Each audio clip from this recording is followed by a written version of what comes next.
All right, we are recording. Thank you so much to Sofia Porush. I hope I said that right. She is our dietitian, and thank you. And she does a wonderful presentation on diet every month. This month it is carbohydrates, and I am going to go dark and let her do the talking. All right, I will go ahead and share my screen. And we will get started. All right, can everyone see that presentation up there? Yes. Yes. Fabulous. Okay, so thank you all for joining in person live, and then later on, it's always nice to have people participate, but also, I love that it's able to be shared later. So always good to have both abilities there. I am going to be talking about carbohydrates today, and this is kind of a big topic. So I'll touch on a bunch of different things. I don't think I'll be able to cover everything, but I do want to try and cover kind of the breadth of it all. And then any follow-up presentations or questions, I'm happy to go over in that regard. So without further ado, we will get started with carbohydrates. First of all, we'll start by kind of defining the basics. What are carbs? So they are one of the macronutrients, and with that prefix macro, that is one of the components in our diet that we need in large amounts. So it's one of the main components. As you can see in this pie chart here, along with fat and protein, those are the components that we need most of in our diet. You can compare those to micronutrients, for example, which are the vitamins and minerals. So the macronutrients we need in larger amounts, micronutrients we need in smaller amounts. What's not up here is water. Water is actually another macronutrient that we can consider in our diet, although it's not up here because it doesn't provide us with any energy. So the three macronutrients that do provide us with energy are protein, fat, and carbohydrates. And carbohydrates are the biggest chunk of that pie chart, as you can see. So they are generally recommended to be consumed in the largest amount. And that is typically according to the dietary guidelines for Americans. So that's the general guidelines that don't take into consideration anything about the individual. It's just the general recommendations. In carbohydrates, the primary component of those carbohydrates that we use for energy is glucose. That's the smallest or fundamental building block of carbohydrates that our body uses for energy. So if we consume the smallest form of carbohydrate, it's that glucose. And then if we consume larger structures, it would be a bunch of glucose molecules combined together to build and build and build, however big that carbohydrate gets to. And that would be in the form of a starch, for example. So if we think about the different carbohydrate sources, oftentimes we think about breads and cookies and cakes. And those are definitely sources of carbohydrate, but those aren't the only sources of carbohydrate. So they are found in breads and pastas, but also in legumes and beans. Those have a little bit of carbohydrate. In fruits and vegetables, even in dairy. So the natural dairy sugars, that is a carbohydrate. And then of course, sugar itself. So whether it's a table sugar or a honey or a syrup, those are all carbohydrate sources as well. And then cereals, which would also be considered a grain of some sorts, another source of carbohydrate. So we, I think as a society, tend to kind of narrow our focus when we think of a carbohydrate to a bread or a cracker or a cookie or a pastry, but the carbohydrate itself, that glucose molecule in whatever small or large version we find it, is in a lot of different foods throughout our diet. And one of the big questions that I think we come across in society are, do carbohydrates make us gain weight? And what it really comes back to is the science of what I like to think of as calories in, calories out. So at baseline, every individual person has what's called a basal metabolic rate. And what that translates to is that is the baseline amount of energy that your body requires at rest, so not doing anything, just sitting down like we all are right now, not even paying attention to this presentation. But if you were to just sit and do nothing and just be, all of the processes that are going on inside your body involuntarily, those require energy. So your basal metabolic rate is that baseline amount of energy that you require on a daily basis. Now, say you are going from sitting down on your couch, not doing anything, not even paying attention to this presentation, and you stand up. That already increases your metabolic rate. You're requiring more energy just in that small movement and that small action. So if we think about that, if we're eating food and getting energy from that food or from those beverages, that's additional calories that are helping us support that basal metabolic rate. So the basal metabolic rate is part of that calories out. And on top of that, any additional activity or movement or exercise, any action whatsoever is more calories out, more calories that we're burning or expending. So you can think of that as a scale. So you're getting calories in, but you're also pushing those calories out. And if that balances, then your weight will be stable. And all this is to say that it's not only carbohydrates that we can consume more of and put us out of balance. It's really any macronutrient. So any additional consumption of calories that's more than we're burning can cause us to gain weight. Now, we also often think about gaining weight as a negative, but what if that weight gain is muscle? That's a positive thing. So we could gain weight, but it could be building muscle. Another important thing to consider when we ask this question is, how do our genetics come into play? So at baseline, if our genetics tell us that we have a high metabolic rate, we might consume more or less energy than the person next to us and have a different effect on our weight. We might require more calories to maintain that weight, or we might require less calories to maintain that weight. On top of that, are we physically active? So again, if we're expending more energy than that baseline metabolic rate, we're going to need more calories and more energy to support that activity. And if you are consistently active, then your metabolic rate stays higher throughout the day. And finally, an important consideration with carbohydrates specifically is after we consume those carbohydrates, our body is selective in how it uses that carbohydrate. So it could initially use it right away for energy. It can store it as glycogen, and glycogen is the storage form of carbohydrate or of glucose. And glycogen can be stored in the muscle, where it can be used later during exercise, or it can be stored in the liver. Carbohydrate can also be stored as fat. So sometimes if we intake additional carbohydrate that we're not using right away, and we're not storing in the muscle or in the liver, we can store that as fat. And then that kind of circles back to our genetics. Well, are we predisposed to store that extra carbohydrate as fat, or are we predisposed to store it as muscle? So it's a big question. Do carbs make you gain weight? And there are a lot of factors that we have to consider.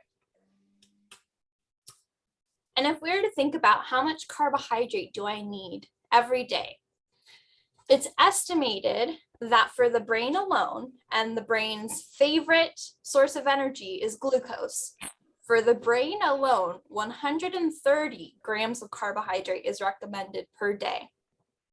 Now, our brain can get that from other sources, and it can obtain its energy if it doesn't get that total amount through your diet. But that's what the brain wants. It wants that glucose. Generally, it is recommended that of your total daily caloric consumption, about 45 to 65% of your calories should come from carbohydrate. And again, that's because our body uses energy quickly, and carbohydrate, that glucose, is the fastest form of energy it can use. It's very easy to burn that energy. And so it's the first priority. That's the primary source that it wants to burn for energy. The dietary guidelines for Americans further say from that total amount of calories you're intaking per day, you only want less than or equal to 10% of that to be from added sugar. And that's the differentiation between overall carbohydrate and added sugar. So we can delve into that further, where carbohydrates often get a bad rep, but if we separate that and think about added sugar is something that you want to be mindful of and maybe to limit, but not necessarily to limit your overall carbohydrates, because carbohydrates are very important. And if we look at this, I don't want to get too technical, but I do want to kind of demonstrate how we can understand that energy that is coming from the carbohydrate.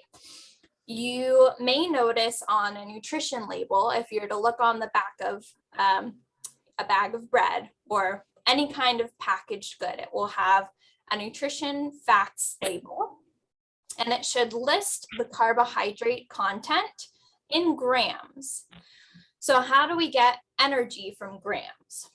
Well, there are 4 calories, which is the unit of energy, per gram of carbohydrate. So if we look on the back of a bag of bread and we see that one slice of bread provides 15 grams of carbohydrate, we can do some cross multiplication and calculate that 15 grams of carbohydrate multiplied by 4 calories per 1 gram of carbohydrate will provide us with 60 calories from carbohydrate.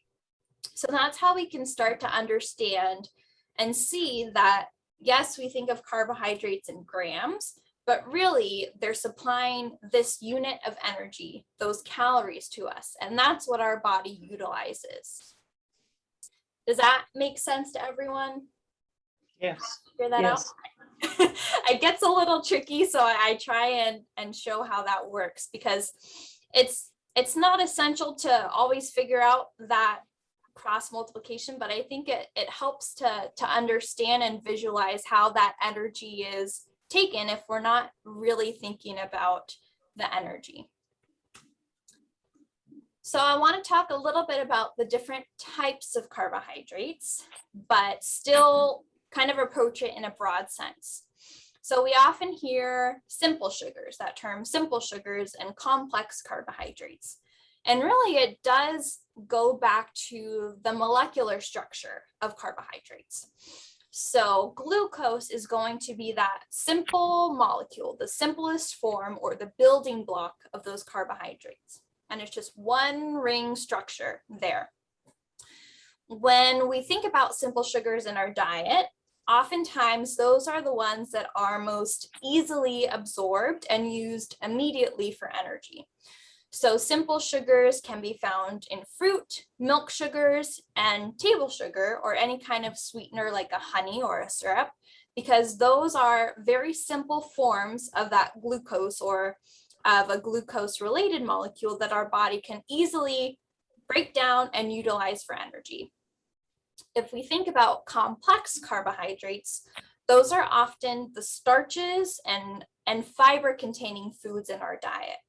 So they're typically longer chains, like you see of the starch molecule there, of those smaller sugars, so of those glucose molecules.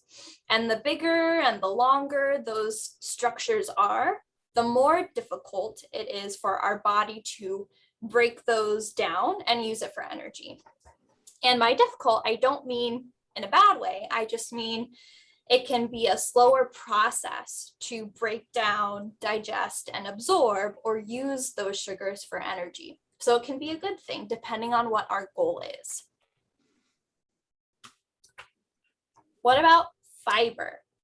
So I have talked about this in presentations before, and I like to revisit it because it's an important component of our diet. Fiber can be found in many carbohydrates, and some examples of those are fruit and vegetables, whole grains, beans, legumes. And fiber is something that is not digested. So in the process of us consuming a fiber-containing food, as we start to chew and break down and that food goes through the digestive process, fiber continues to make its way out of our body. It's not broken down, it's not used for energy, but it slows down how we digest and absorb that food. Fiber, just because it doesn't contribute any energy, does not mean that it reduces or removes the amount of calories or energy from the carbohydrates we consume. It can affect our utilization of that energy, as I described, because it slows down our ability to break down, digest, and absorb. So if we were to consume a simple sugar, we can drink a glass of juice and use that energy right away. If we're to eat an apple, it's a much slower process for us to break down the fruit, let the fiber continue through our digestive system, and then use the sugars in that fruit for energy. This is a big slide, but I did want to briefly touch on the different kinds of sugars that we often see in foods that we may add ourselves if we're cooking or baking, and that are prevalent and have all these different names. So if we think of natural sweeteners, those are, as they sound, natural sweeteners. So the juice in fruit, what makes that fruit sweet, the honey, the molasses, the maple syrups, those things exist in nature, and so thereby we think of them as natural sweeteners. They can still be considered added sugars. If we add those to something to make something sweeter, we would still consider that an added sugar, even though it's a natural sweetener. If we think of artificial sweeteners, those can include sugar substitutes. So we think about Splenda or Equal or any of those alternative sugar substitutes that you often see in little packets. Those would be an artificial sweetener because it's not existent in nature. It can be derived from things that exist in nature, but we can't go and harvest it. Novel sweeteners are a newer category that I was even unfamiliar with. I always thought of stevia as belonging in the artificial sweetener category, but it has its own category. So novel sweeteners, which include stevia, it is considered an alternative sugar substitute, but because it is derived from a natural source, it kind of fits in its own category of novel sweeteners. We also have sugar alcohols, which are from a carbohydrate. They occur naturally in fruits and vegetables, and they can also be manufactured. The way that these differ from sugar and from artificial sweeteners is that they still contain calories. So unlike artificial sweeteners, which are usually sugar-free or zero sugar, sugar alcohols contribute a small amount of calories, so they're not completely sugar-free. And I kind of fit high fructose corn syrup in here because I think it's an important thing to address because it's very controversial. So that is a sweetener that would technically be somewhere in between a natural sweetener and an artificial sweetener because it is from corn, so it is natural, but it's processed to be very concentrated to have that sweet syrupy feel.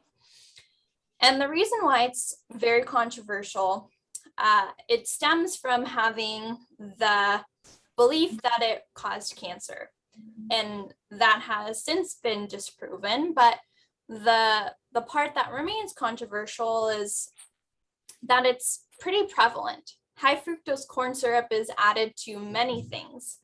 I think in more recent years, the fear surrounding high fructose corn syrup has led it to be less incorporated, but it's still a part of many processed foods. And because of that, because it is so prevalent, there is an ongoing fear surrounding it. However, there is actually insufficient evidence that high fructose corn syrup is less healthy than other sweeteners. So although we have this fear surrounding it, there's not enough evidence to say, yes, it really is that bad. We don't have enough evidence to say so. And what we generally like to say is that too much added sugar of any kind can lead to the side effects that we want to avoid. Generally consuming excess calories, which can lead to weight gain, which can also lead to type 2 diabetes, metabolic syndrome, or high triglyceride levels. So again, too much of anything in excess can have those negative or adverse side effects that we generally want to avoid. It's still an important part of our diet. Carbohydrates are essential for that energy, but we want to be mindful of how much. And if we think about carbohydrates in chronic disease, oftentimes we think about type 2 diabetes, and that can be related if we have impaired glucose utilization. So if we think about the metabolism of our body, if we are eating something that contains sugar, a carbohydrate, whether it's simple or complex, as our body breaks that down, it signals our pancreas, which is an organ, to release insulin. And insulin helps us use that glucose, take it into our cells, and to use it for energy. If we have impaired glucose utilization, the release of our insulin could be ineffective, or the response can be ineffective to insulin. And that can cause our pancreas to quote unquote burn out. So our pancreas can continue to release insulin, trying to take up that glucose and use it for energy. And it can continue to do that until it can't do it anymore. And then that results in our blood sugar remaining high because it can't be pulled into our cells to be used effectively. And that can result in type 2 diabetes. We can also think of heart disease. And oftentimes what we see is an increased intake of processed foods, even fats can elevate triglyceride levels. So regardless of the carbohydrate content of foods, the combination of it being processed can elevate the triglyceride levels. And that can result in heart disease or metabolic disease. So for those who are at risk, or even those who want to eat healthfully, it may be recommended for you to consume high fiber foods and decrease or limit your intake of processed foods. So not just carbohydrates, but processed foods overall. And I wanted to put in a slide here about the ketogenic diet, because that seems to be another trendy diet, at least in the past decade or so. And the foundation of ketogenic diet is a very high fat, very low carbohydrate diet. And what's interesting for nutrition professionals to see this as a fad diet is because keto is historically a therapeutic diet. So it was used in treatment for children with epilepsy. And so we usually say, if you're not a child with epilepsy, why are you following the ketogenic diet? What is it that you are trying to get out of that? Well, we see it as a fad or trendy diet because it has resulted in weight loss. And if we think about the science behind that, if you are limiting or significantly reducing your carbohydrate intake, you will reduce the amount of fluid that is held into your cells, because carbohydrate has us hold on to more fluid. So if we reduce the amount of carbohydrate, the fluid follows. And so that immediate weight loss we often see is fluid related. It's not actually something that is sustainable that we can maintain and keep off if weight loss is the goal. It's a fluid related result of eliminating those carbohydrates from our diet. And we often think about the overconsumption of carbohydrates, why that might be bad. But what about the underconsumption of carbohydrates and any potential dangers or ill side effects of that? Because there are some that exist. So underconsumption of carbohydrates can actually cause our body to use protein to make glucose. And that can be an ill side effect, because if our body is pulling protein, that's typically from our muscle. We don't usually store protein elsewhere aside from our muscle. And so if we're pulling it from our muscle to make glucose because our body needs that glucose, we are causing muscle wasting in our body, which is not what we want to do. We want to preserve our muscle. With the underconsumption of carbohydrates, we can also miss out on key micronutrients, which are those vitamins and minerals, fiber, and phytochemicals. So all of those beneficial things from grains and from fruits and vegetables, if we're limiting our carbohydrates, we might not be meeting those needs. Even the micronutrients, which we consider to be in small amounts that we require, it's still a very important part of our body's day-to-day functions. We can also replace those carbohydrates, if we're under consuming them, with more fat-containing foods, and not always healthy fats, and more processed foods. So for a lot of people who are maybe avoiding carbs, there's that replacement with other foods to still fill that void, but they might not always be the most healthful foods. And finally, if we think about underconsumption of carbs, it can also make us feel really bad. So low blood sugar can make us feel dizzy, we can be fatigued, we can feel nauseated, and we can also feel really hungry. And the key takeaways with this are that carbohydrates have a really bad reputation in our society, but truly they are the body's and the brain's first choice of energy.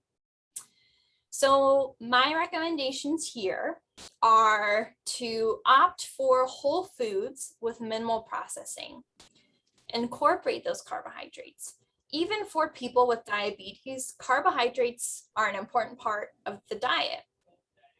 You just want to be mindful about the kinds of carbohydrates that you're including.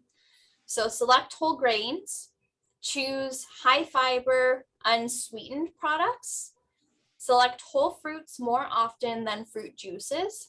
By eating those whole fruits, you're going to get that extra fiber. Limit adding excess sugar.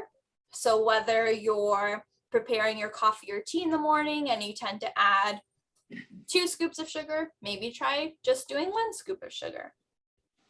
Limit foods with high amounts of added sugar. So if you are buying processed foods or baked goods, you can oftentimes look at the front label, but also look at the back label and see, are there added sugars in there? Do you see anything in the ingredients list that sounds like an added sugar?